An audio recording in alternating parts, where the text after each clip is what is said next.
Bismillahirrahmanirrahim. Assalamualaikum warahmatullahi wabarakatuh. Innal hamdalillah nahmaduhu wa nasta'inuhu wa nastaghfiruh wa na'udzu billahi min shururi anfusina wa sayyiati a'malina. May yahdihillahu fala mudilla lahu wa may yudlil fala hadiya lahu. Wa ashhadu an la ilaha illallah wahdahu la syarika lah wa ashhadu anna Muhammadan abduhu wa safiyyuhu wa khaliluhu wa rasuluh. Yaqulu Allah tabaraka wa ta'ala ya ayyuhalladzina amanu taqullaha haqqa tuqatih wa la tamutunna illa wa antum muslimun.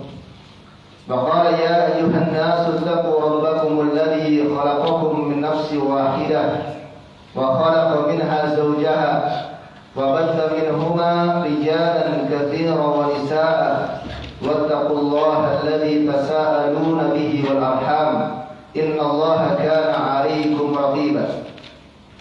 وقال يا أيها الذين آمنوا اتقوا الله وقولوا قولا سديدا يصلح لكم أعمالكم ويغفر لكم ذنوبكم ومن يطع الله ورسوله فقد فاز فوزا عظيما. أما بعد فإن أصدق الحديث كتاب الله وخير الهدي هدي محمد صلى الله عليه وسلم وشر الأمور محدثاتها فإن كل محدثة بدعة وكل بدعة ضلالة وكل ضلالة في النار.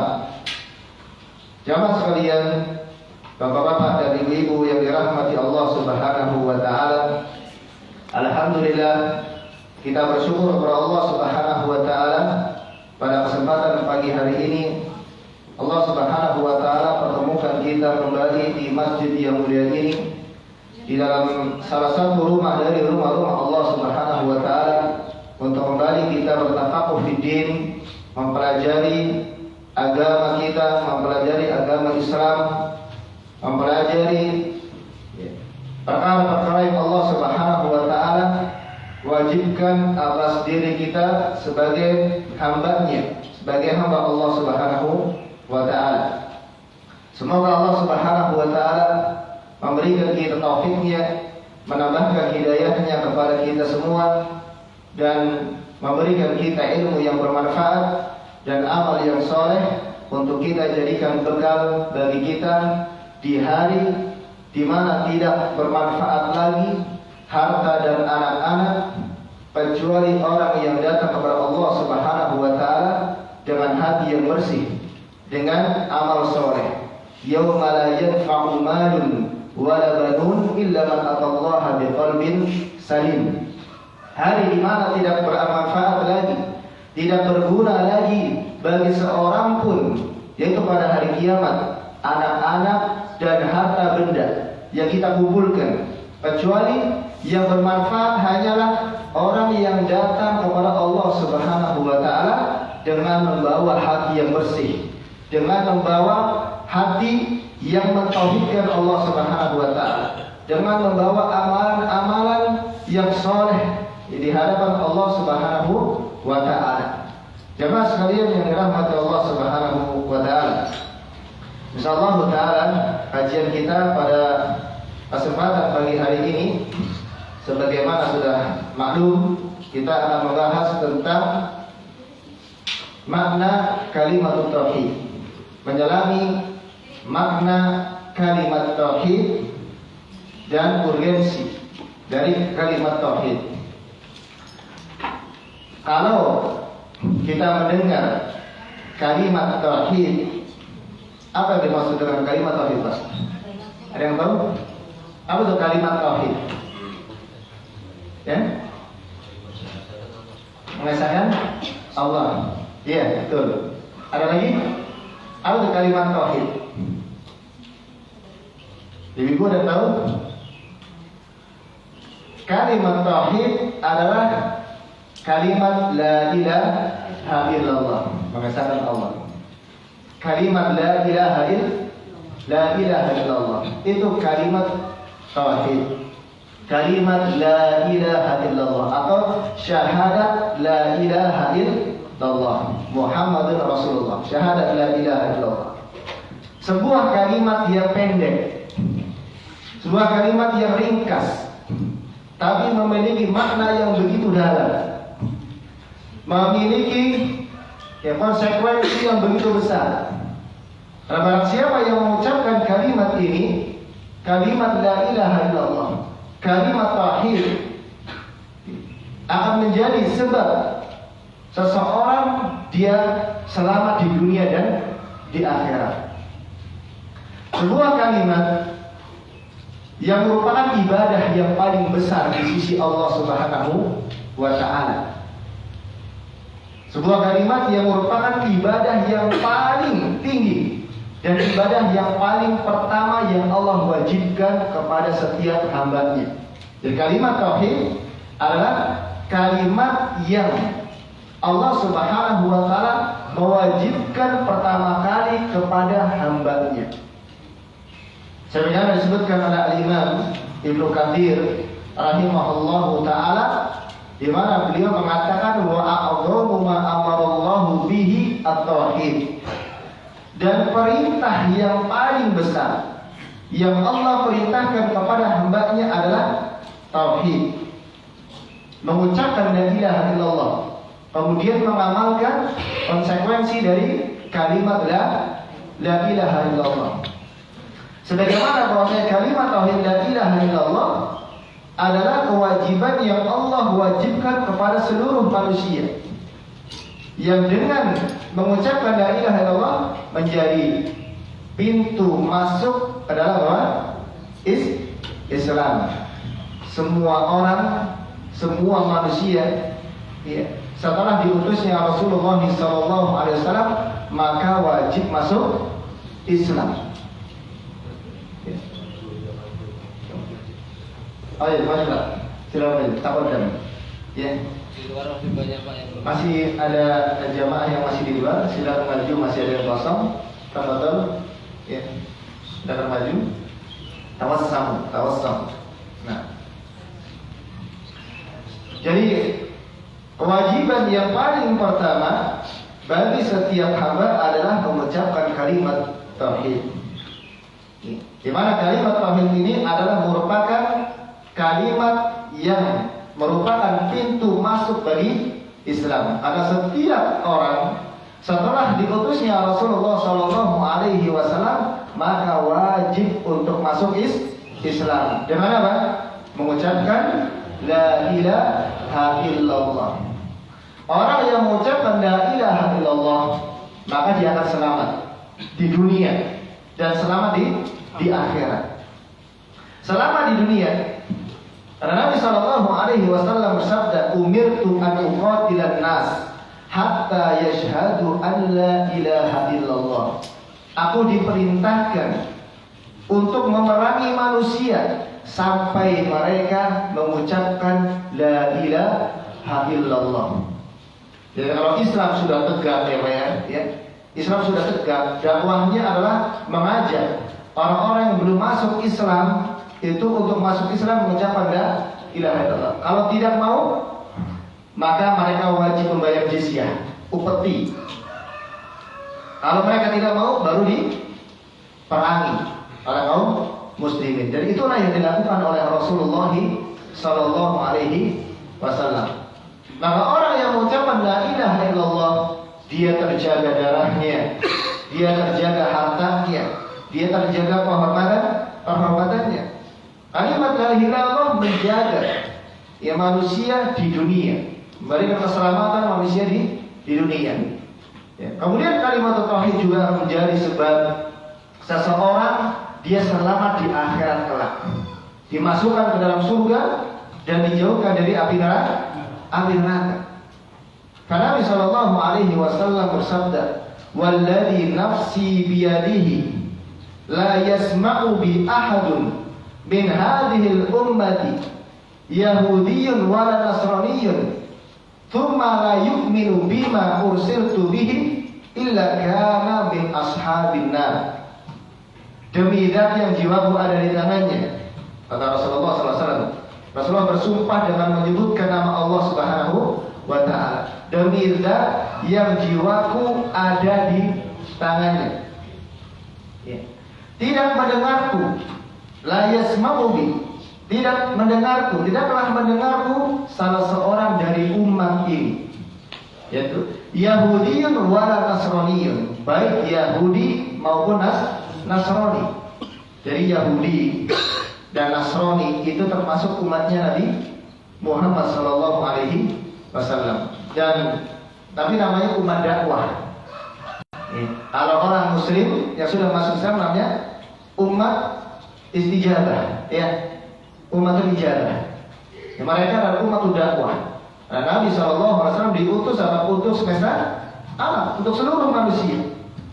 Tidaklah mendengarku salah seorang baik Yahudi ataupun Nasrani, kemudian dia mati dan belum beriman dengan apa yang aku bawa, kecuali dia akan masuk ke dalam neraka. Artinya dia harus Islam, dia harus beriman kepada Allah Subhanahu wa ta'ala, dia harus mengucapkan kalimat tauhid, la ilaha illallah. Kemudian jemaah sekalian yang dirahmati Allah Subhanahu wa taala, kalimat tauhid la ilaha illallah adalah kewajiban yang pertama karena wajib masuk Islam, dan juga merupakan kewajiban yang terakhir. Kewajiban yang pertama dan kewajiban yang terakhir bagi setiap hamba. Maka Nabi SAW memerintahkan kepada setiap muslim ketika hendak meninggal dunia, apa yang diucapkan? La ilaha illallah. La ilaha illallah. Mengajarkan kepada orang yang hendak meninggal dunia mentalkin artinya mengucapkan. Mengajarkan kepada orang yang hendak meninggal dunia untuk mengucapkan la ilaha illallah. Dan itu adalah dijadikan kalimat yang terakhir, kewajiban yang terakhir ketika dia masih hidup, kewajiban yang pertama dan kewajiban yang terakhir ketika dia hendak meninggal dunia. Makanya Nabi Shallallahu Alaihi Wasallam bersabda menjamin, barang siapa yang akhir hidupnya adalah ucapan la ilaha illallah, maka dia akan dimasukkan ke dalam surga. Man kana akhiru kalamihi la ilaha illallah dakhala al-jannah. Barang siapa yang akhir hidupnya menjelang kematiannya, kalimat terakhir hidupnya ditutup dengan ucapan la ilaha illallah, maka dia akan dimasukkan ke dalam surga Allah Subhanahu wa ta'ala. Dan mengucapkan la ilaha illallah ketika menjelang kematian seseorang itu salah satu di antara tanda husnul khatimah. Maka jemaah sekalian, kalau ada kita menyaksikan saudara kita atau teman kita, tetangga kita dia muslim yang hendak meninggal dunia, yang paling pertama untuk diajarkan, untuk dibimbing adalah mengucapkan la ilaha illallah. Jangan kalimat yang lain, karena ini menentukan keselamatan dia di alam kuburnya dan keselamatannya dia di akhirat kelak. La ilaha illallah. Kemudian juga kalimat tauhid, kalimat tauhid ini adalah miftahul jannah, kunci surga, merupakan miftahul jannah. Salah seorang tabi'in yang bernama Wahab bin Munabbih, ada seseorang yang berkata kepada beliau, alaysa la ilaha illallah miftahul jannah, bukankah kalimat la ilaha illallah itu pintu surga, kunci pembuka pintu surga? Maka beliau mengatakan bala, benar, walakin laisa min miftahin illa walahu asnan. Akan tetapi tidaklah setiap kunci itu memiliki apa? Gerigi-gerigi. Kunci punya gerigi-gerigi. Man ata biha futiha. Wa man lam yati biha lam yuftah. Barang siapa yang nanti Ya, dia pada hari kiamat datang dengan kalimat la ilaha illallah yang merupakan sebagai kunci pembuka surga. Ya, kunci pembuka pintu surga. Dan kuncinya itu ada gerigi-geriginya, maka akan dibukakanlah pintunya, bisa membuka. Namun barang siapa yang dia membawa kuncinya dengan tanpa gerigi-gerigi, maka dia tidak akan bisa membuka pintu surga. Yang dimaksud adalah bahwasanya kalimat la ilaha illallah itu memiliki rukun-rukun dan syarat-syaratnya. Ada rukun-rukunnya dan syarat-syaratnya, itu gerigi-geriginya. Ya, rukunnya ada 2, syaratnya ada 7. Nah, ini bapak-bapak sudah paham belum? Ya, sudah tahu belum? Rukun la ilaha illallah dan syarat la ilaha illallah. Ya, ini harus dipelajari, Pak. Ini penting. Ya, sangat penting. Dia adalah kalimat tauhid la ilaha illallah adalah kunci surga, miftahul jannah. Ya. Kemudian jemaah sekalian yang dirahmati Allah Taala, kalimat tauhid la ilaha illallah juga disebutkan dalam Al-Qur'anul Karim, juga dinamakan dengan al-kalimatut thayyibah, yaitu kalimat yang baik. Al-kalimatut thayyibah, kalimat yang baik. Ya. Sebagaimana Allah Subhanahu wa taala berfirman di dalam surat Ibrahim ayat 24. Ya. Allah Taala berfirman, alam taru kaifa daraballahu matalan kalimatan thayyibatan kasyajaratin thayyibatin. Ya. Kasyajaratin thayyibatin asluha thabitun wa far'uha fis sama'. Ta'ti ukulaha kulla hinin bi'idni rabbiha. Tidakkah engkau memperhatikan bahwasanya Allah Subhanahu wa taala telah memberikan permisalan kalimat yang baik, kalimat thayyibah. Apa itu kalimat thayyibah? Kan kalimat yang itu banyak ya. Ya. Subhanallah, alhamdulillah, kemudian ucapan yang baik, itu adalah ucapan yang baik. Nah, dalam ayat ini ya, Allah Subhanahu wa taala menyebutkan dengan lafaz yang mujmal. Tahu enggak apa lafaz yang mujmal? Lafaz yang mujmal adalah kata yang masih global. Belum jelas maknanya. Oleh karena itu apa? Membutuhkan penafsiran. Apa yang dimaksudkan kalimat thayyibah? Kata yang baik, kata yang begitu banyak. Ya, maka ditafsirkan oleh para ulama. Di antaranya disebutkan oleh Sahabi Jalil Abdullah bin Abbas, sebagaimana dinukilkan dan diriwayatkan oleh Al-Imam At-Tabari di dalam kitab tafsirnya, yang dimaksud kalimatul thayyibah adalah syahadatu la ilaha illallah. Allah Subhanahu wa taala telah memberikan permisalan la ilaha illallah, kalimat la ilaha illallah kasyajaratin thayyibatin, seperti pohon yang baik. Pohon yang baik. Ya. Asluha ya, sabitun, yang akarnya kokoh.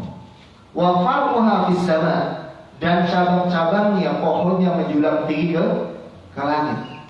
Itu permisalan yang Allah Subhanahu wa taala sebutkan ya, berkaitan dengan kalimat la ilaha illallah, itu seperti pohon yang akarnya kokoh ya, kemudian cabangnya menjulang tinggi. Ta'ti ukuluha kullahinin, yang buahnya itu datang setiap waktu dengan izin Rabbnya. Nah, para ulama menafsirkan yang dimaksud ya, ada yang menafsirkan bahwa syajarah thayyibah adalah seorang mukmin. Nah, sebagian ulama yang lain mengatakan bahwasanya yang dimaksud dengan syajarah thayyibah, pohon yang baik itu adalah syajaratun nakhil. Ada syajaratun nakhil, pohon kurma. Jadi akarnya kuat, ya. Kemudian apa? Pohonnya tinggi, buahnya banyak dan bermanfaat. Dan itulah permisalan seorang mukmin, orang yang mengucapkan la ilaha illallah. Mengucapkan la ilaha illallah. Dia ucapan tersebut kokoh menancap di dalam hatinya. Ya. Kemudian apa? Dia beramal dengan amalan-amalan yang baik, sehingga apa? Amalannya tinggi sampai kepada Allah Subhanahu wa Ta'ala. Dan amalan-amalannya berbuah kebaikan kepada manusia. Ya. Berbuah kebaikan kepada manusia sebagaimana pohon kurma itu buah-buahnya adalah baik bagi manusia, bermanfaat bagi manusia, bagi dirinya dan bagi orang lain. Nah, seorang muslim, ya, seorang mukmin yang mengucapkan la ilaha illallah, maka la ilaha illallah akan menancap di dalam hatinya. Dia beriman kepada Allah Subhanahu wa Ta'ala, dan kemudian amalan-amalannya akan diterima. Karena Allah tidak akan menerima amalan kecuali dari seorang mukmin yang mengucapkan la ilaha illallah. Dan seorang mukmin dia bermanfaat untuk orang lain, menebar kebaikan, bukan mengganggu atau memberikan keburukan kepada orang lain. Itu sifat mukmin. Ya. Nabi SAW bersabda, khairukum anfa'ukum linnas. Sebaik-baik kalian adalah yang paling bermanfaat bagi orang lain. Ya. Jadi kalimat tauhid la ilaha illallah disebut juga dengan kalimat thayyibah. Ya. Dan juga kalimat tauhid la ilaha illallah disebutkan juga di dalam Al-Qur'anul Karim dengan al-qaulus tsabit. Al-qaulus tsabit, kalimat yang kokoh, kalimat yang kuat, ucapan yang kokoh. Ya. Hal ini sebagaimana Allah Subhanahu wa Ta'ala berfirman di dalam surat Ibrahim, juga di ayat yang ke-27. Dalam surat Ibrahim ayat yang ke-27, Allah Ta'ala berfirman, yuthabbitullahu alladhina amanu bil qawli tsabit fil hayatid dunya wa fil akhirah wa yudillullahu adh-dhalimina wa yaf'alullahu ma yasha'. Yuthabbitullahu alladhina amanu. Allah Subhanahu wa Ta'ala akan memberikan, ya, menguatkan, mengokohkan orang-orang yang beriman dengan ucapan yang kokoh. Ya. Di kehidupan di dunia dan ketika kehidupan di akhirat. Ucapan yang kokoh, kalimat yang kokoh. Dan Allah Subhanahu wa Ta'ala akan mengokohkan orang-orang yang beriman dengan al-qaulus tsabit, ucapan yang kokoh, yaitu apa? La ilaha illallah. Orang berpegang dengan la ilaha illallah, dia mengucapkannya, kemudian dia meyakininya, mengimaninya, dan dia mengamalkan konsekuensinya dengan amalan-amalan yang Allah wajibkan. Maka ini akan menjadikan seseorang mukmin dia kokoh kehidupannya, kokoh di dalam menghadapi apa? Syubhat, nggak gampang apa? Goncang, nggak gampang goyang, tidak terombang-ambing di zaman fitnah. Yang banyak syubhat, fitnah syubhat dan fitnah syahwat, dua fitnah itu. Ya. Dua fitnah yang paling bahaya menimpa seorang. Pada zaman sekarang ini, ya, fitnah syubhat begitu banyak, akidah-akidah yang menyimpang, keyakinan-keyakinan yang batil, ya, dai-dai yang mengajak kepada kesesatan banyak, ya, dai-dai yang berdiri di pintu neraka mengajak ayo masuk dengan apa? Mengajarkan keyakinan yang batil, akidah yang batil, mengajarkan perbuatan yang batil. Nah, seorang mukmin yang mengucapkan la ilaha illallah, maka Allah akan kokohkan dia sehingga tidak terombang-ambing, ya, ke dalam apa? Syubhat. Tetap beriman kepada Allah Subhanahu wa Ta'ala, bagaimanapun besarnya fitnah tersebut. Ya, kenapa? Orang beriman bertakwa. Ya. Orang beriman adalah orang yang bertakwa. Oleh karena itu, ya, ada seorang ulama tabi'in namanya adalah Talaq bin Habib, ketika beliau mengatakan, ya, idza waqa'atil fitnatu, ya, fa'alaikum bittaqwallah. Apabila terjadi di tengah-tengah kalian terjadi fitnah. Apa itu fitnah? Fitnah lebih kejam dari pembunuhan. Sudah, kalau dengan diserap ke dalam bahasa Indonesia maknanya sudah berubah, Pak. Ya, fitnah lebih kejam dari pembunuhan, tuduhannya. Yang dimaksud dengan fitnah, kalau di dalam Al-Quran itu ada 3 makna. Yang pertama, fitnah maknanya adalah yang kesyirikan.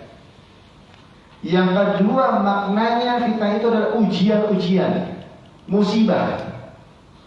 Dan yang ketiga, fitnah dalam Al-Quran maknanya adalah azab dari Allah Subhanahu wa taala.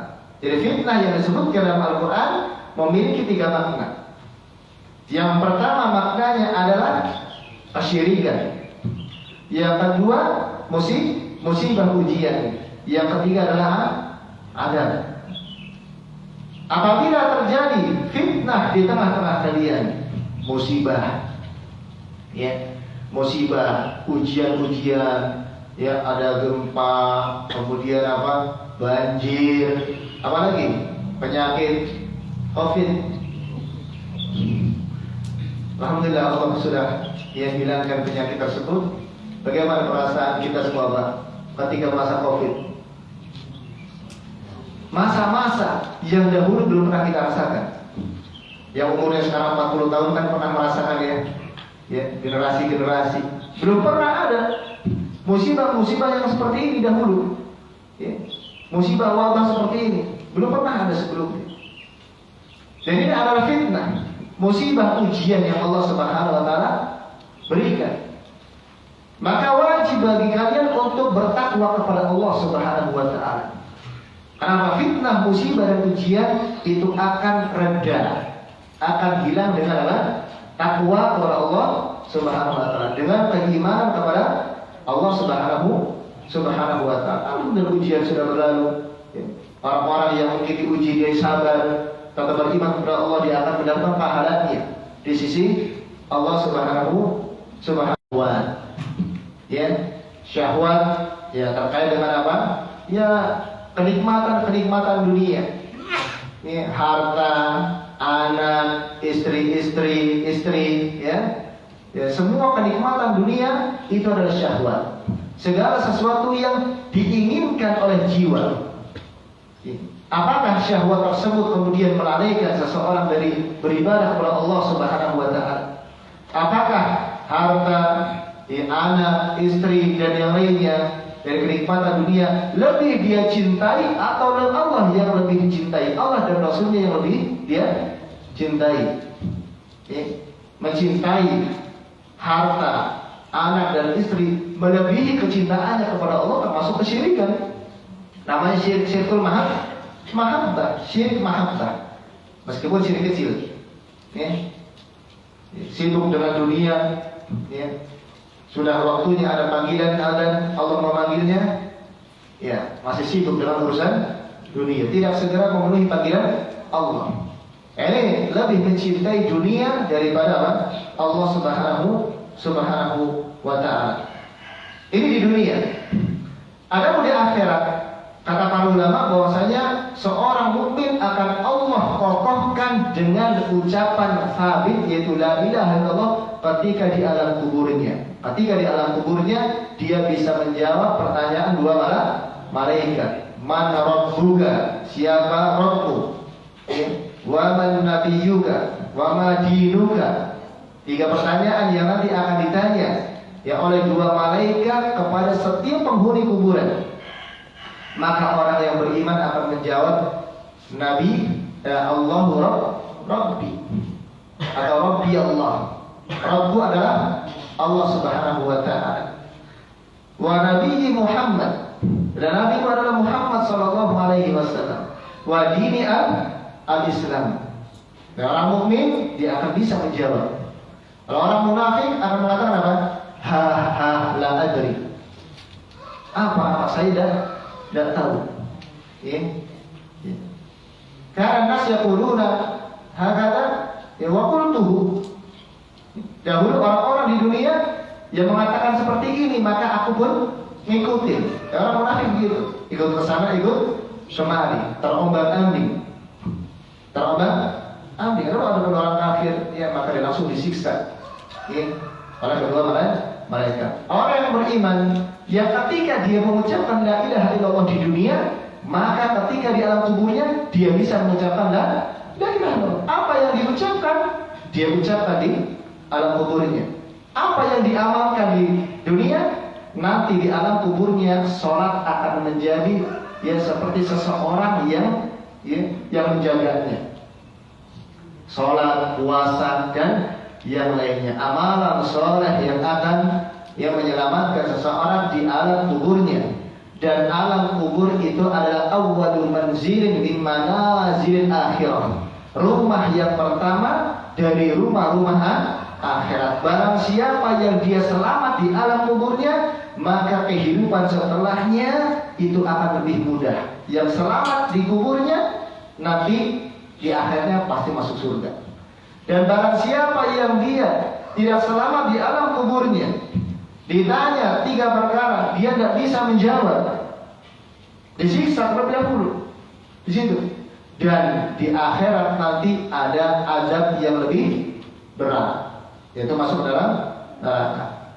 Dan juga ketika di hari akhirat, orang-orang yang beriman itu juga akan dikokohkan dengan ucapan la ilaha illallah. Karena setiap orang pada hari kiamat nanti akan berhadapan dengan Allah Subhanahu wa ta'ala. Akan dihadapkan dengan Allah Subhanahu wa ta'ala dan ditanya setiap nikmat yang Allah berikan kepada mereka. Gak bisa berkilah. Ditanya tentang apa? Umurnya, ya kan? Ditanya tentang masa mudanya, untuk apa dia habiskan. Ditanya tentang ilmunya, diamalkan atau tidak. Kemudian ditanya tentang hartanya, ya. Hartanya dari mana dia dapatkan dan untuk apa dia gunakan, untuk apa dia infakkan. Yang kata Nabi SAW, sabda la tazulu qadama abdi yaumal qiyamati hatta yus'ala an arba. Tidak akan bergeser 2 telapak kaki hambaku pada hari kiamat sampai ditanya tentang 4 hal. Tentang umurnya, untuk apa dia habiskan, masa mudanya untuk apa dia gunakan, ya, ilmunya apakah diamalkan, kemudian hartanya, ya, dari mana dia dapatkan, halal atau haram, dan untuk apa dia gunakan, untuk apa dia nafkahkan. Tsumma la tus'alunna yawma idzin 'anil na'im. Kemudian sungguh kalian benar-benar akan ditanya pada hari itu, pada hari kiamat, tentang nikmat Allah Subhanahu wa ta'ala. Ya. Ini ya, al-qaulus tsabit. Al-qaulus tsabit. Dan juga disebutkan bahwasanya kalimat tauhid itu adalah dakwatul haq, dakwah yang benar, ya, dakwah yang benar, dan juga disebut dengan kalimatut taqwa. Kalimatut taqwa. Di dalam ayat yang lain, kalimat tauhid la ilaha illallah juga disebut apa? Disebut al-urwah al-wuthqa, tali ikatan yang kuat. La ikraha fid din, qad tabayyana rusdu minal ghayy, faman yakfur bit-taghuti wa yu'min billahi faqad istamsaka bil urwatil wuthqa lan fisama laha.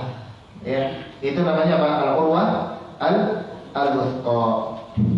Baik jemaah sekalian yang dirahmati Allah Subhanahu wa taala, yaitu tentang kalimat tauhid. Yang namanya adalah al-kalimah thayyibah, kalimat yang baik. Kemudian al-qaul tsabit, kalimat yang kokoh. Kemudian dakwatul haq, ya, dakwah yang hak. Kemudian kalimat taqwa dan juga al-urwah al-wuthqa. Nah, kemudian apa makna kalimat tauhid la ilaha illallah? Apa Pak maknanya? Ada yang tahu? Makna la ilaha illallah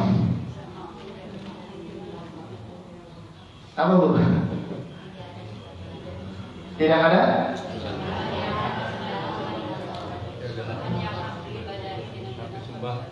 Ahsan, barakallahu fikum. Ya. Kalimat la ilaha illallah maknanya yang benar adalah la ilaha, tidak ada sesembahan. Ya, karena ilah maknanya adalah ma'bud, tidak ada sesembahan. Ya. Ya. Tapi di sana ada sesuatu yang dihapuskan kalau dalam bahasa Arab, ya. La ilaha, ya. Kita sedikit singgung bahasa Arabnya Pak ya, biar semangat belajar bahasa Arab. Kalau ada info kemarin, insyaallah nanti. Biar kita memahami maknanya, ya, dengan bahasa Arab. Al-Quran berbahasa Arab, hadis berbahasa Arab. Kita setiap hari mengucapkan kalimat bahasa Arab, iya enggak? Sebenarnya bahasa Arab itu bahasa yang familiar dengan kita. Bahkan setiap hari kita ucapkan. Nah, sholat pakai bahasa apa Pak? 5 hari sekali? Ya 5 hari sekali. 5 kali sehari. 5 kali sehari minimal. 17 rakaat minimal. Kita sholat pakai bahasa Arab. Bayangkan. Setiap hari mendengar bahasa Arab diucapkan kalau menjadi makmum. Kita berdoa juga dengan bahasa Arab. Dan bahasa Arab bahasanya kaum muslimin, bukannya bahasanya orang Arab. Bahasanya kaum muslimin. Wajib mempelajarinya, Pak. Ya, untuk memahami kalimat la ilaha illallah, untuk memahami Al-Quran, untuk memahami hadis Nabi Sallallahu Alaihi Wasallam. Maka itu bagian daripada agama. Ya. Nah, la ilaha illallah, la ilaha.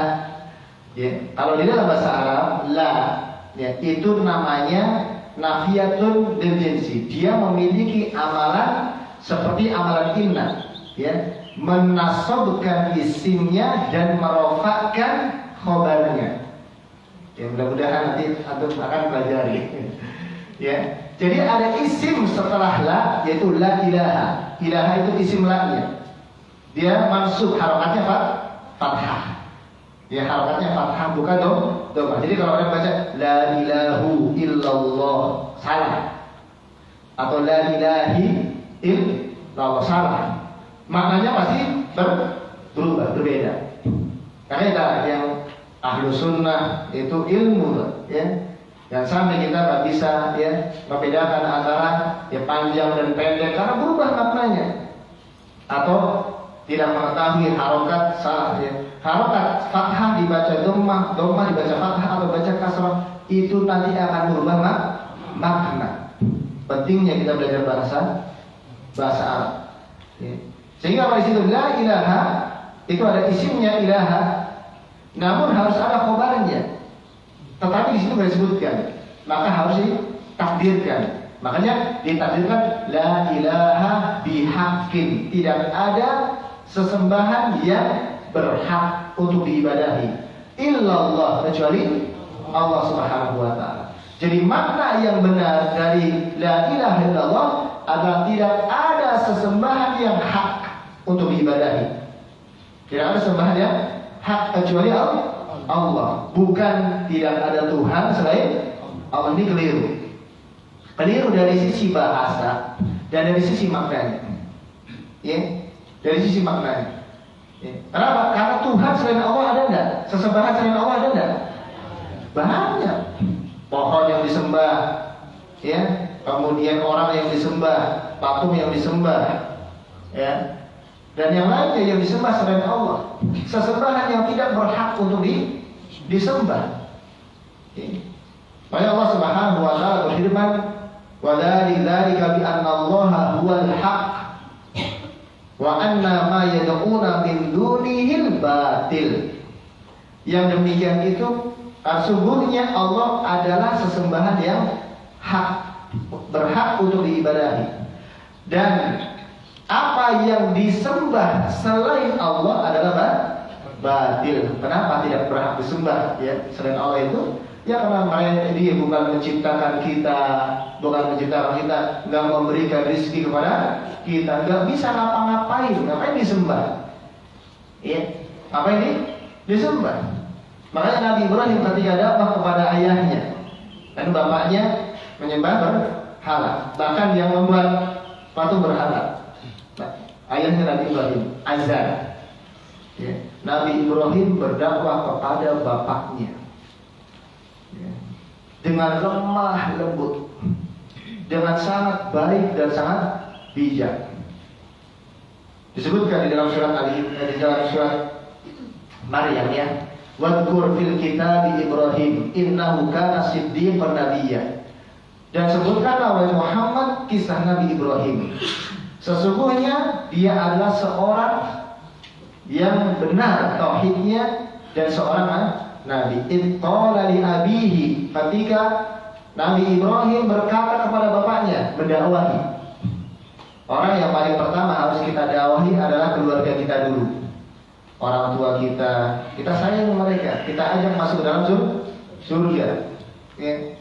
Istri kita, anak kita, kemudian kerabat, baru tetangga, baru orang lain.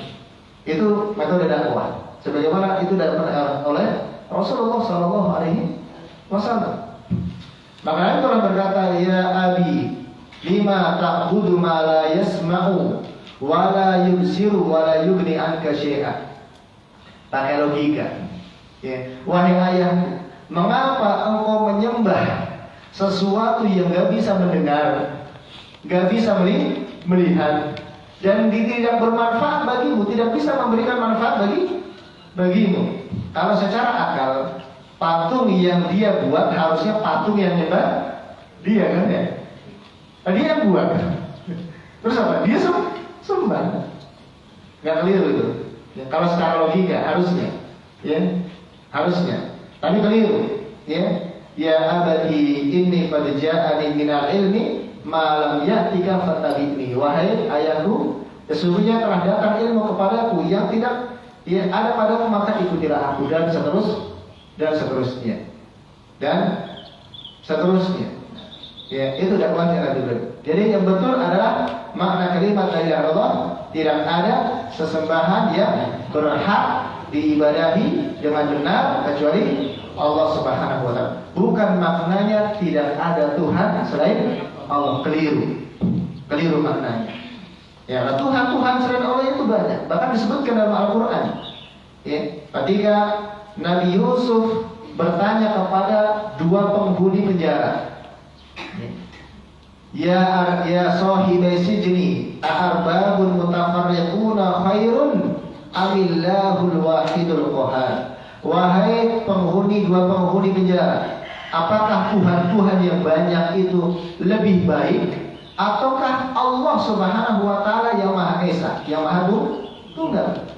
Yang Maha Tunggal. Itu makna kalimat la ilaha illallah. Jadi jangan salah, ya, ketika memaknai, ya, karena maknanya bisa keliru, ya, menjadikan tauhid kita tidak sempurna kepada Allah Subhanahu wa taala. La ilaha illallah maknanya adalah tidak ada ilah yang hak diibadahi, yang berhak untuk diibadahi kecuali Allah Subhanahu wa taala.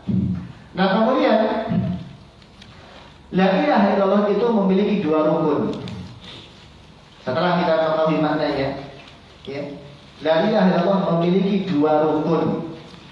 Yang dimaksud dengan rukun adalah asas, pondasi. Itu rukun, ya, atau sisi yang paling kuat. Nah, rukun itu kalau tidak ada, ya, maka tidak sah, ya kan? Seperti sholat itu ada syaratnya, ada rukunnya, ada wajibnya, ada sunnahnya, ya. Begitu juga kalimat tauhid, la ilaha illallah, ada rukun-rukunnya, ada syarat-syaratnya, bahkan ada pembatalnya, seperti wudu bisa batal, ya, wudu bisa batal. Begitu juga keislaman seseorang bisa batal apabila dia melakukan pembatal keislaman. Ya. Nah, rukun la ilaha illallah itu ada dua. Yang pertama adalah nafiyun. Kata ulama, nafiyun, menafikan, meniadakan sesembahan selain Allah Subhanahu wa taala. Menafikan sesembahan selain Allah. Artinya apa? Artinya mengingkari bahwasanya sesembahan selain Allah adalah sesembahan yang batil, gak berhak untuk diibadahi. Ya. Dan sesembahan selain Allah itu namanya taghut. Taghut, ya. Taghut kata Ibnu Qayyim adalah segala sesuatu yang disembah ya selain Allah dan dia ridho dan dia rela untuk disembah ya. Baik sesuatu yang disembah, orang yang disembah, diibadahi, atau orang yang ditaati, atau orang yang diikuti. Orang yang diikuti, dukun misalnya, togut, ya, setan itu toh, togut, ya. Kemudian apa? Dai yang jelek adalah togut, ya. Mengiringi kepada keburukan diikuti, ya, itu. Jadi yang pertama, rukun yang pertama adalah an-nafyu, mengingkari, menafikan sesembahan selain Allah. Ya. Bahwasanya sesembahan selain Allah adalah sembahan yang batil. Kemudian yang kedua adalah itsbat. Rukun yang kedua itsbatun, menetapkan bahwasanya sesembahan yang berhak diibadahi adalah Allah Subhanahu wa taala semata. Ya. Jadi dua rukun ini, menafikan, mengingkari sesembahan selain Allah adalah batil, tidak berhak untuk disembah. Ya. Kemudian menetapkan bahwasanya Allah adalah satu-satunya yang berhak untuk disembah, bukan hanya sekedar bukan hanya sekedar kita menetapkan Allah berhak disembah tanpa menafikan kesyirikan, ya, maka itu bukan tauhid. Maka itu bukan tauhid. Tetapi harus menetapkan Allah yang berhak disembah dan apa? Menafikan ya kesyirikan kepada selain Allah Subhanahu wa taala. Karena orang-orang musyrik jahiliyah mereka juga menyembah Allah, Pak. Menyembah Allah. Tetapi bersama dengan menyembah Allah, mereka juga menyembah selain Allah. Jadi jangan dianggap bahwa orang musyrik itu adalah orang yang menyembah pohon, orang menyembah ya batu saja. Emang itu musyrik. Ya, itu musyrik. Tapi musyrik ya juga adalah orang yang dia menyembah Allah namun juga menyembah selain Allah, menjadikan tandingan-tandingan bagi Allah Subhanahu wa taala, menjadikan sekutu-sekutu bagi Allah. Maka kalimat tauhid la ilaha illallah pertama harus menafikan, mengingkari bahwasanya sesembahan selain Allah adalah batil dan menetapkan hanya Allah yang berhak untuk diibadahi. Dalam semua ibadah kita, ya sholat kita untuk Allah, ya kalau sholat kita untuk manusia namanya apa? Syirik, ria syirik bukan? Syirik. Istilah syirik jangan dipakai, sering dipakai ya. Ibu-ibu misalnya ya karena apa sudah ya dia syirik, ya sudah dihasad ya. Seperti itu. Ya. Itu makna la ilaha illallah. Menafikan dan menetapkan. Kemudian urgensi, ya, atau bisa kita katakan fadilah, keutamaan mengucapkan la ilaha illallah. Tadi sudah kita singgung sedikit di awal. Ya. Apa sih fadilah, keutamaan dari mengucapkan la ilaha illallah? Ya. La ilaha illallah, keutamanya apa? Dan keutamanya, ya, mengucapkan la ilaha illallah adalah sangat besar. Sangat besar. Yang pertama adalah kalimat tauhid la ilaha illallah tughfaru biha dzunub, akan menghapuskan dosa. Akan menghapuskan dosa-dosa. Ya. Sebagaimana disebutkan dalam hadis dari Ubadah bin Samit radhiyallahu anhu, dari Nabi sallallahu alaihi wasallam bersabda, "Man syahida an la ilaha illallah wahdah la syarika lah wa anna Muhammadan 'abduhu wa rasuluh wa anna Isa 'abdullahi wa rasuluh wa kalimatuhu alqaha ila Maryam wa ruhun minhu wal jannatu haqqun wan naru haqqun adkhalahu Allahu al jannata 'ala ma kana minal 'amali." Ala makana minal amali. Barang siapa yang dia bersaksi bahwasanya tidak ada ilah sesembahan yang berhak untuk diibadahi dengan benar kecuali Allah semata, tidak ada sekutu baginya, dan bersaksi bahwasanya Muhammad adalah hamba dan utusannya, dan bahwasanya Isa hamba dan utusannya. Ya, jadi Nabi Muhammad bukan Tuhan, nggak punya sifat uluhiyah. Nggak boleh kita berlebih-lebihan, kecuali hanya mengatakan Muhammad adalah apa? Hamba dan Rasul Allah. Nggak boleh kita puji-puji ya dengan pujian yang tidak selayaknya. Sampai apa? Memiliki sifat uluhiyah, sifat ketuhanan. Ya, kita boleh tawasul dengannya. Ya. Kemudian ya, begitu juga Nabi Isa. Nabi Isa nabi, hamba dan Rasulnya, bukan Tuhan, bukan juga anak Tuhan. Hamba dan Rasulnya. Wa kalimatuhu alqaha ila Maryam. Dan kalimat yang Allah tiupkan kepada Maryam, wa ruhun minhu, dan ruh darinya, yaitu Nabi Isa. Ya, Nabi Isa ya adalah nabi ya yang dilahirkan tanpa ayah. Ya, ada dua manusia dan dua nabi yang lahir tanpa ayah. Siapa? Nabi Adam, tanpa ayah dan apa? Ibu. Dengan apa? Dengan langsung firman Allah, kun fayakun. Kalimatnya kun saja, fayakun, kun jadi. Maka jadi Nabi Adam. Yang kemudian yang kedua Nabi Isa alaihissalam, ya, binti Maryam. Maka nisbatnya kepada ibunya. Ya. Allah tiupkan roh ke dalam ya perutnya Maryam. Ya. Kemudian lahirlah Isa. Selain daripada Nabi Adam dan Nabi Isa, maka semua manusia ya lahir dengan apa? Ayah dan ibu. Ya, lahir dengan ayah dan ibu. Nih, sudah ada pertanyaan? Baik. Ya. Ini yang pertama ya.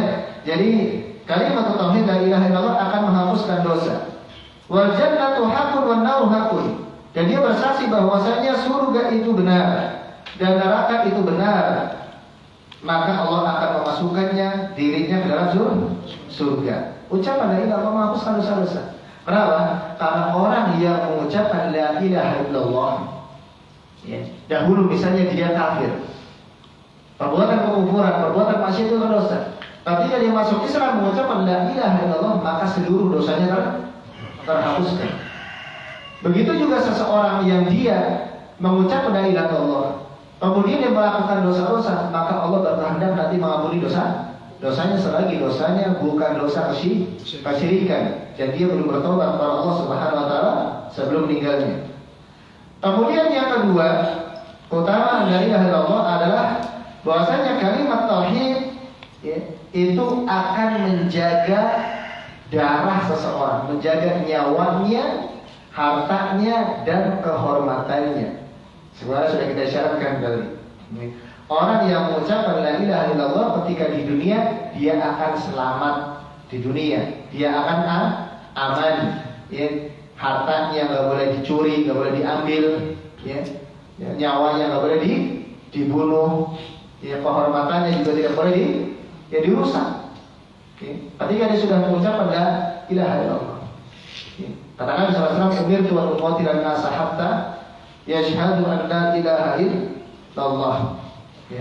Aku diperintahkan untuk memerangi manusia sampai mereka mengucapkan la ilaha illallah. Maka tidak boleh ya membunuh seorang mukmin, seorang muslim, termasuk dosa besar. Membunuh seorang mukmin ya termasuk dosa besar. Bukan hanya mukmin saja. Di dalam syariat kita dan boleh orang kafir juga dibunuh. Ya, nggak boleh. Orang yang kafir, ya kafir ini ada beberapa macam ya. Ada kafir harbi, ini yang boleh dibunuh, diperangi ketika dalam masa perang. Dalam keadaan perang maka boleh membunuh orang kafir, tapi dalam masa perang Pak. Ya. Sekarang enggak. Yang kedua ada kafir dhimmi. Kafir dhimmi adalah orang kafir yang tinggal di lingkungan kaum muslimin, di pemerintahan kaum muslimin. Ya, orang-orang kafir yang tinggal di sekitaran kita, mereka dilindungi kan oleh pemerintah, harusnya mereka bayar apa? Jizyah, upeti, ya, upeti. Ya. Maka nggak boleh dibunuh, nggak boleh diganggu, nggak boleh diganggu. Ya. Kemudian kedua, kafir muahad. Kafir muahad adalah orang kafir, negeri kafir yang mengadakan perjanjian dengan negeri kaum muslimin untuk tidak saling membunuh, tidak saling berperang. Nggak boleh dibunuh. Ya. Kemudian yang keempat adalah kafir muahad. Ya. Kafir mustakman, tadi muahad. Mustakman yaitu orang kafir dari negeri kafir yang datang ke negeri muslim untuk suatu tujuan dan pemerintah kaum muslimin memberikan apa? Keamanan. Nggak boleh dibunuh. Membunuh mereka termasuk dosa besar. Karena kata Nabi SAW, man qatala mu'ahadan lam yajid urfal jannati yawmal qiyamah. Barang siapa yang dia membunuh kafir mu'ahad, maka tidak akan mencium baunya surga. Ya. Yang kafir yang boleh dibunuh adalah murtad, tapi yang bunuh bukan kaum muslimin, pemerintah. Ya, hukuman pancung. Itu ya. Keutamaan yang kedua akan menjaga harta, nyawa dan yang lainnya. Kemudian yang ketiga bahwasanya kalimat tauhid miftahul jannah.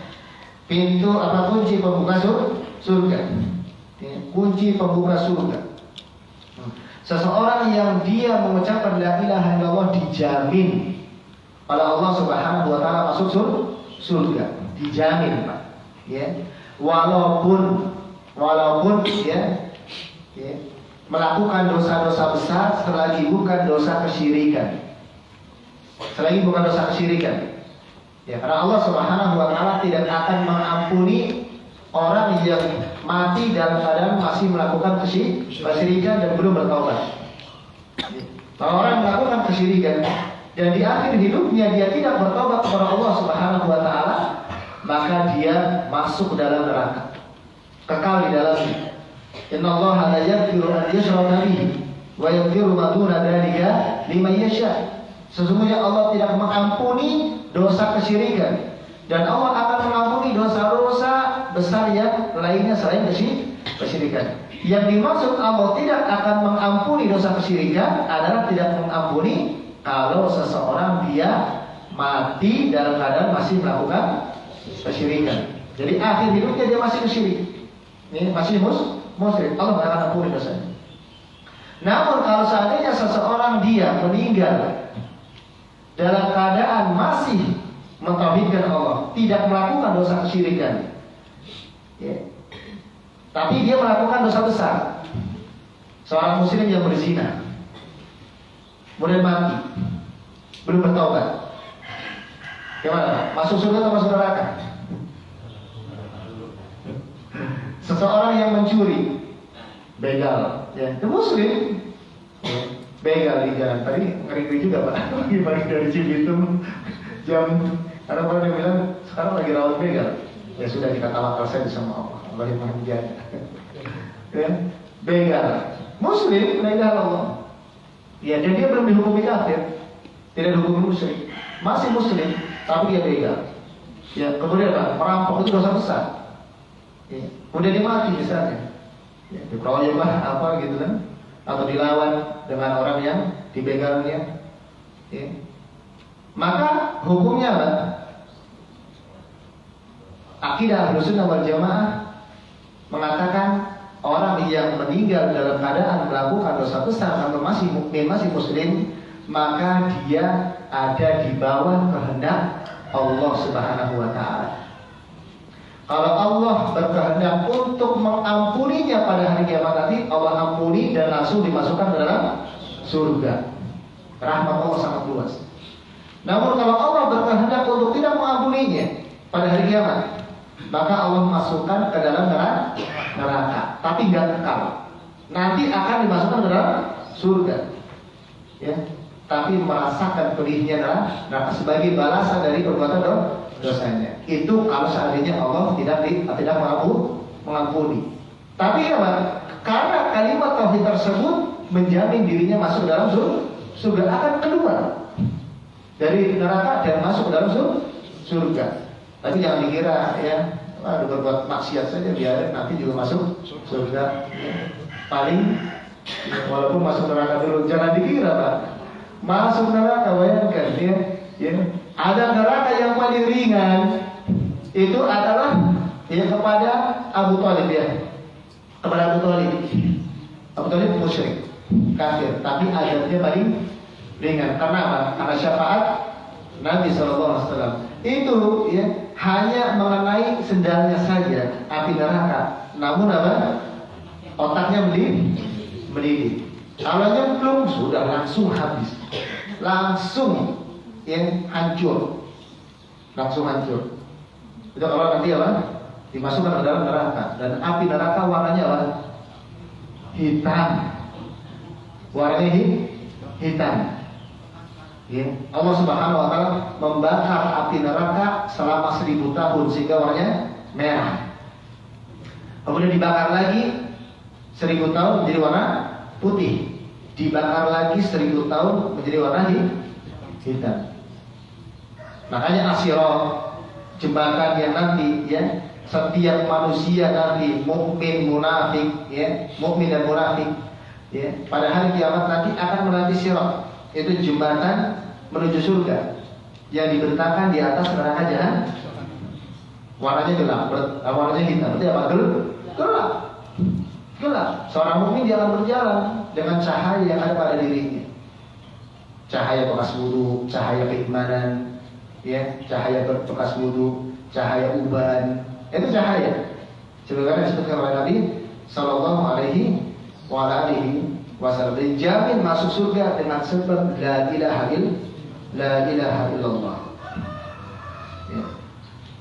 Kemudian juga di antara fadilahnya bahwasanya kalimat tauhid ya adalah ya aman, ya merupakan keamanan dari kekalnya di dalam neraka. Di dalam neraka. Tadi sudah kita sebutkan ya bahwasanya orang yang mengucapkan la ilaha illallah ya itu akan keluar dari neraka. Di dalam hadis qudsi ya, di dalam hadis qudsi Allah Subhanahu wa taala berfirman ya ibna Adam law ataitani bi qurabil ardi khataya thumma laqitani ya wa lam tusyrik bi syai'an la ataituka bi qurabiha maghfiratan. Wahai anak Adam, kalau seandainya engkau datang kepadaku pada hari kiamat dengan membawa dosa sebesar bumi, dengan membawa dosa sebesar bumi, ya. Kemudian engkau datang kepadaku tanpa melakukan kesyirikan kepadaku, maka niscaya aku akan datang kepadamu dengan ampunan sebesar bumi pula. Orang yang tidak melakukan kesyirikan akan diampuni dosanya oleh Allah Subhanahu wa ta'ala. Ya. Tetapi tidak menjadi jaminan bahwasanya dia tidak dimasukkan ke dalam neraka terlebih dahulu. Kemudian di antara fadilah keutamaan kalimat tauhid adalah afdhalul hasanat, kebaikan yang paling utama. Ya, kebaikan yang paling utama. Makanya kalimat tauhid ada yang menyebutkan afdhalul dzikri. Ya, afdhalul dzikri la ilaha illallah. Ya, jadi apa? Zikir yang paling utama adalah la ilaha illallah. Ya, sering ucapkan la ilaha illallah. Walaupun para ulama berbeda pendapat ya. Ada yang berpandangan zikir yang paling utama itu adalah Al-Qur'an, membaca Al-Qur'an. Ada la ilaha illallah. Ya, la ilaha illallah. Ya, kalau yang dimaksud dengan kalamullah ya Al-Qur'anul Karim, kalam yang paling utama. Ya, dari kalam-kalam yang lain. Ya. Namun kalau zikir tentunya ya Al-Quran, membaca Al-Quran zikir yang pahalanya sangat banyak. Kemudian la ilaha illallah juga merupakan pahala yang sangat banyak, kebaikan yang paling utama. An Abi Dzar qala qultu ya Rasulullah auzini qala idza amilta sayyi'atan fattabi'ha hasanatan tamhuha. Qala qultu ya Rasulullah aminal hasanati la ilaha illallah qala hiya afdalul hasanat. Di dalam sebuah hadis dari sahabat Abu Dzar Al-Ghifari, beliau berkata, aku berkata kepada Rasulullah SAW, wahai Rasulullah, ausini, berikanlah aku wasiat, berikanlah aku nasihat. Qala idza amilta sayyi'atan fattabi'ha hasanatan tamhuha. Kalau seandainya engkau melakukan sebuah kejelekan, melakukan sebuah keburukan, maka ikutilah dengan kebaikan. Niscaya kebaikan itu akan menghapuskan keburukan. Qala qultu ya Rasulullah. Abu Dzar berkata, aku berkata, wahai Rasulullah, aminal hasanati la ilaha illallah. Apakah ucapan la ilaha illallah itu termasuk kebaikan hasanat?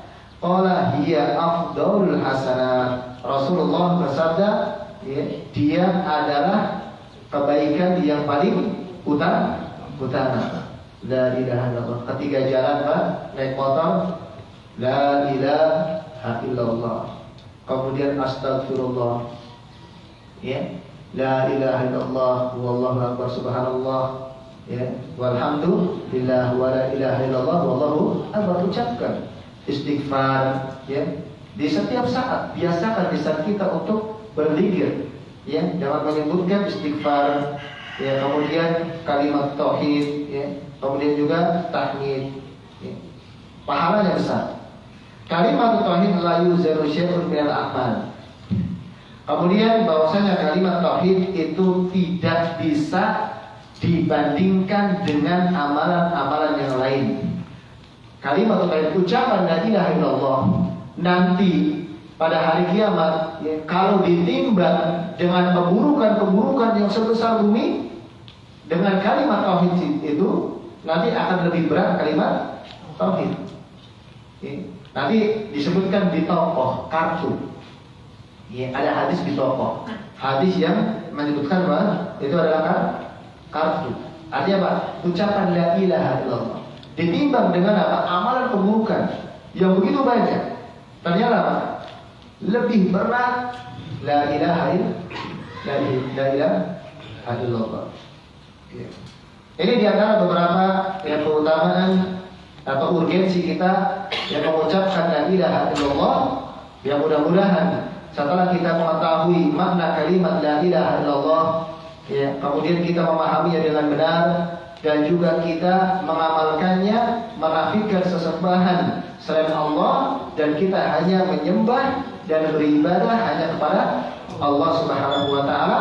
Yang dengan kita memahami tauhid dan mengamalkan tauhid, ya, kita berharap Allah Subhanahu wa taala bisa memasukkan kita ke dalam surga Allah Subhanahu wa taala. Dan cita-cita kita yang paling tinggi adalah surga, dan surga yang kita minta adalah surga Firdaus. Semoga Allah Subhanahu wa taala ya masukkan kita semuanya ke dalam surga dan dipertemukan di dalam surga Allah Subhanahu wa taala.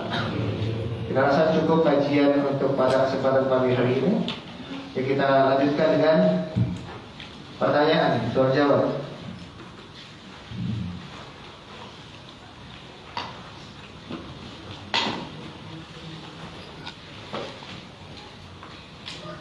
Assalamualaikum Ustaz, apakah acara-acara juga menyambut tahun baru Islam termasuk bid'ah? Dan bolehkah juga sebagai seorang muslim mengucapkan ke muslim yang lain? Mohon penjelasannya, syukron. Maksudnya mengucapkan tahniah, ya, ucapan ya, selamat tahun baru. Gimana Pak? Merayakan tahun baru Islam, ya, ya, menyambut tahun baru Islam termasuk kita bukan?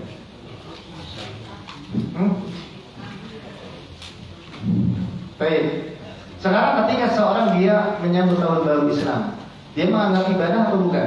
Itu ibadah bukan? Ibadah atau bukan? Bukan.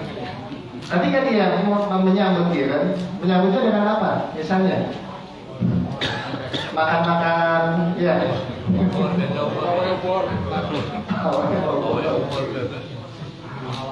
Pawai. Ya, itu ibadah bukan? Dia menganggap ibadah bukan? Ketika karena kita nggak mengerjakannya, ya, kita tidak mengerjakannya. Kalau bid'ah dari sisi bahasa, iya, karena para sahabat Rasulullah, ya Rasulullah SAW tidak merayakan tahun baru Islam, ya, dan juga para sahabat tidak, ya, merayakan tahun baru Islam, tidak menyambut, ya, tidak menyambut, ya. Dan juga para tabi'in, para ulama tidak, itu bid'ah, ya. Artinya bid'ah secara bahasa. Namun kalau seandainya bid'ah yang maksud adalah haram, ya, maka dilihat. Jadi begini Pak, tidak semua yang tidak dilakukan oleh Nabi dan para sahabat itu menjadi bid'ah dalam agama. Itu perlu dipahami. Maka dilihat dulu apakah itu diyakini sebagai bentuk ibadah atau hanya adat. Hanya adat. Adapun adat maka dibolehkan. Tapi kalau dia meyakini ibadah harus butuh dalil. Tidak semua yang tidak dilakukan oleh Nabi dan para sahabat itu menjadi bid'ah. Namun kalau seandainya dia anggap ibadah maka harus ada datang dari Nabi SAW. Termasuk mengucapkan selamat itu dibolehkan, selamat tahun baru. Itu adat, adat kebiasaan, bukan ibadah. Ibadah dibolehkan. Kata para ulama dibolehkan memberikan tahniah. Ya, tahniah namanya tahniah, ucapan. Ya, selamat tahun baru Islam Muharram. Ya, itu kalau adat maka hukum adat asalnya boleh. Al aslu fil asya'i al-ibahah. Ya, kan tidak semua yang tidak dilakukan oleh Nabi. Contohnya apa? Misalnya ya, gampangnya. Ya, sekarang ini kalau kita zakat pakai apa? Zakat pakai apa? Beras.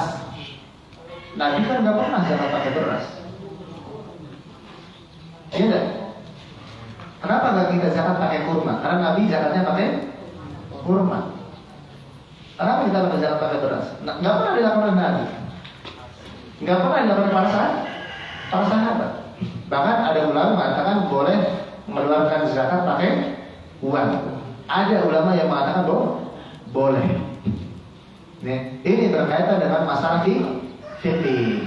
Masalah fikih pembahasannya luas. Pembahasannya luas. Bahkan terkadang ada khilaf di antara para ulama.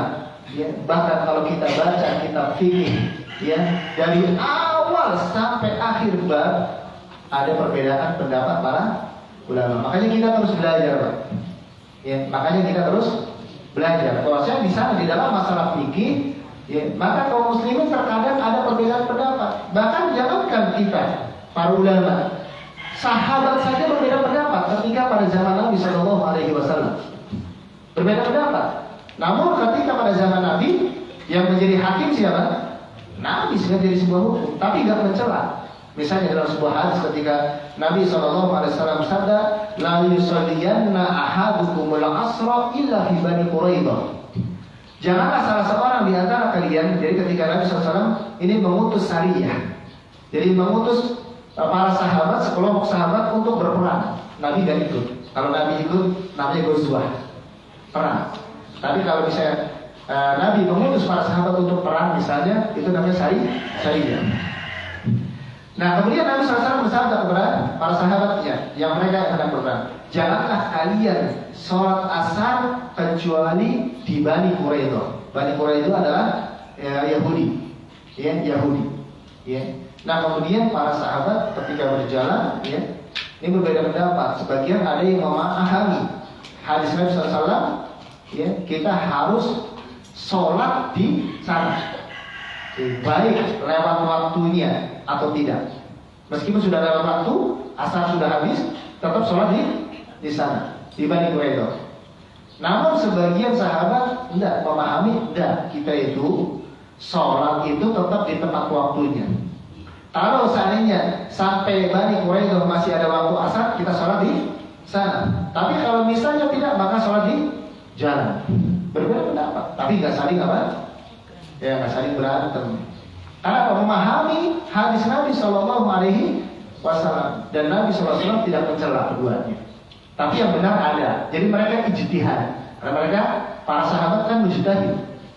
Ya, para sahabat mujtahid. Tidak dicela. Ini adalah masalah fikih. Di dalam masalah akidah yang menjadi prinsip, maka tidak ada perbedaan pendapat. Kalau ada perbedaan pendapat, maka sudah masuk ini apa? Tauhid, ini syirik. Ya, ini muslim, mukmin, ini musyrik. Atau kalau misalnya dalam prinsip akidah, ini ahli sunnah, ini ahli bid'ah. Jadi maksud ahli bid'ah itu di dalam masalah prinsip pokok-pokok agama. Ya, makanya ya, ahli sunnah lawan katanya ahli bid'ah. Apa itu ahli sunnah? Nah, kita belajar Pak nanti ya, mudah-mudahan ya prinsip-prinsip akidah ahli sunnah itu apa saja. Bisa dalam akidah wasitiyah, ya. Kemudian ada dalam kitab Lumatul I'tiqad. Ya, kemudian apa usul sunnah Imam Ahmad. Ya, usul sunnah ya karya Imam Al-Humaidi. Itu kitab-kitab akidah yang berisi tentang akidah ahli sunnah wal jamaah. Barang siapa yang menyelisihi prinsip-prinsip akidah ahli sunnah, ya, yaitu akidahnya para sahabat, para tabi'in, para ulama dan seterusnya, maka dia ahli bid'ah. Namun dalam masalah amaliyah, memang ada yang bid'ah karena kan ada asalnya.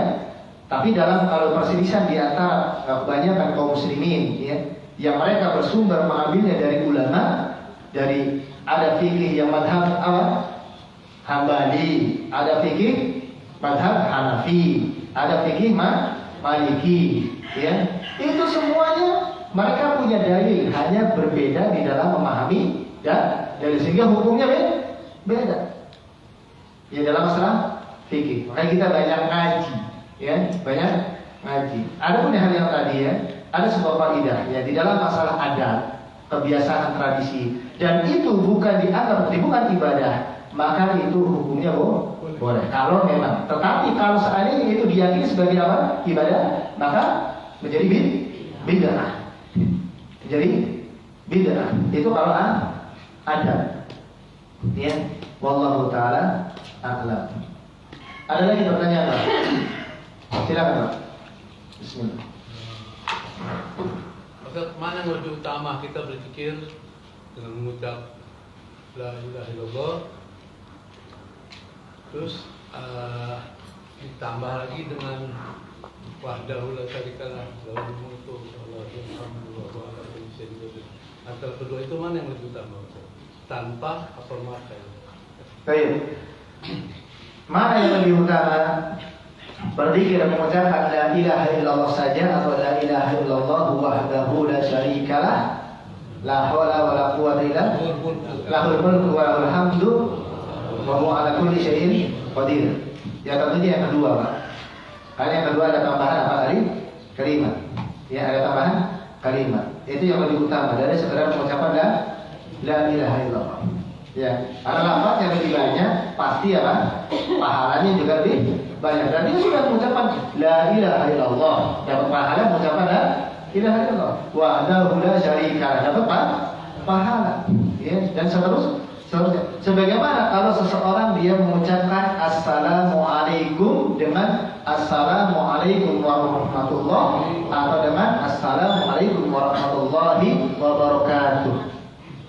Coba diusahakan ya, ketika mengucapkan salam assalamualaikum warahmatullahi wabarakatuh. Nabi SAW pernah menyebutkan ya, bahwasanya ketika Nabi SAW sedang berada di masjid, ada seorang yang masuk mengucapkan assalamualaikum. Nabi menjawab waalaikumsalam warahmatullahi wabarakatuh. Ya, kata Nabi, ya, asyarah, tidak pahala 10. Terus sahabat yang kedua masuk assalamualaikum warahmatullahi. Ya, maka Nabi mengatakan isyrun 20 pahala. Kemudian yang ketiga assalamualaikum warahmatullahi wabarakatuh. Ya, wabarakatuh. Maka Nabi mengatakan salam, dia mendapat pahala 30. Semakin ya banyak ya lafaz yang diucapkan, maka semakin banyak pahala. Sebagaimana ketika kita membaca Al-Quran juga, membaca Al-Quran. Ya. Mana yang lebih utama? Yang baca, ya, membacakan pahala membaca satu huruf itu 10 kebaikan. 10 kebaikan. Mana yang lebih utama, membaca Al-Fatihah atau Qul huwallahu ahad? Ya. Al-Fatihah. Mana lebih utama, membaca surat Al-Baqarah atau Qul huwallahu ahad? Al-Baqarah ya? Lebih banyak. Lebih banyak. Al-Ikhlas, Qul huwallahu ahad. Al-Ikhlas. Ya. Karena Nabi SAW mengatakan Iqra'u Qul huwallahu ahad fa innaha ta'dilu thulutsal Qur'an.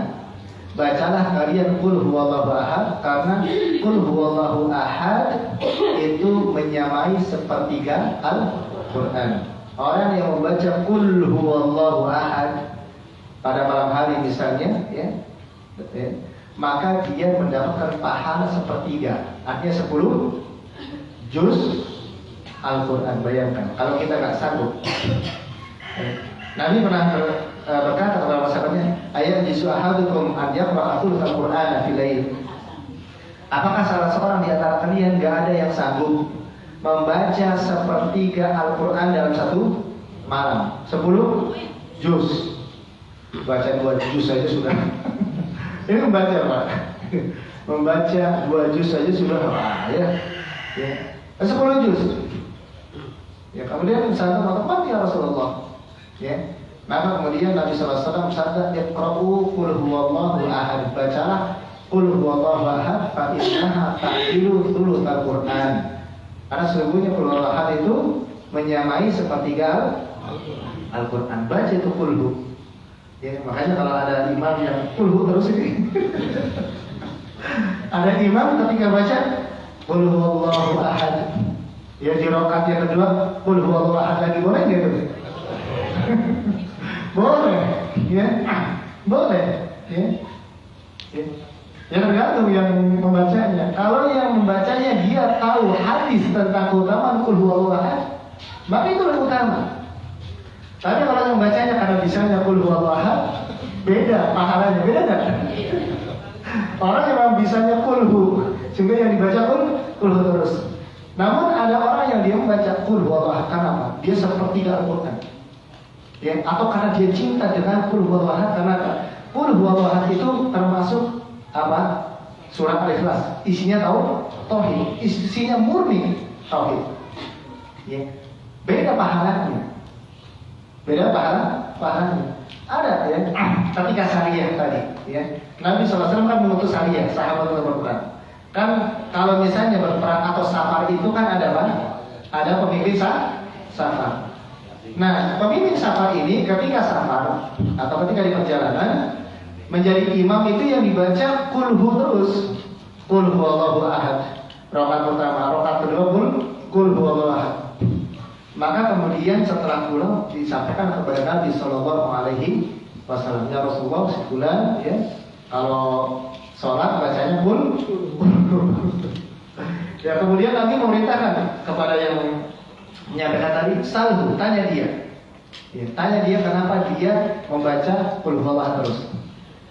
Kemudian ya sahabat Rasul mengatakan, ya inni uhibbu, sesungguhnya aku mencintai ya surat Al-Ikhlas. Mencintai, kenapa? Karena isinya tentang tauhid, murni tentang tauhid, ya. Maka kemudian sampaikan kepada Nabi Shallallahu Alaihi Wasallam, ya, kalimat tersebut, dan Nabi mengatakan, ya, akhbirhu fa innallaha yuhibbuhu. Sampaikan kepadanya bahwasanya Allah mencintai dia. Dengan pengetahuan hadis tersebut, anak kalau sholat sunnah sudah rakaat pertama Qul, rakaat kedua Qul. Dengan keyakinan apa? Ya dari itu kalimat tauhid. Isinya surat Al-Ikhlas itu surat tauhid. Sangat dalam maknanya. Sangat dalam maknanya. Ya, sehingga berharap Allah Subhanahu Wa Taala. Jadi begitu Pak ya. Jadi yang lebih utama La ilaha illallah wahdahu la syarikalah lahul mulku walal hamdu wa huwa ala kulli syai'in qadir. Baik, mungkin sudah ya. Kita cukupkan insyaallah taala kajian kita pada kesempatan pagi hari ini, mudah-mudahan bermanfaat. Aqulu qouli hadza wa sallallahu ala nabiyyina Muhammadin wa akhiru da'wana alhamdulillahi rabbil alamin. Assalamualaikum warahmatullahi wabarakatuh.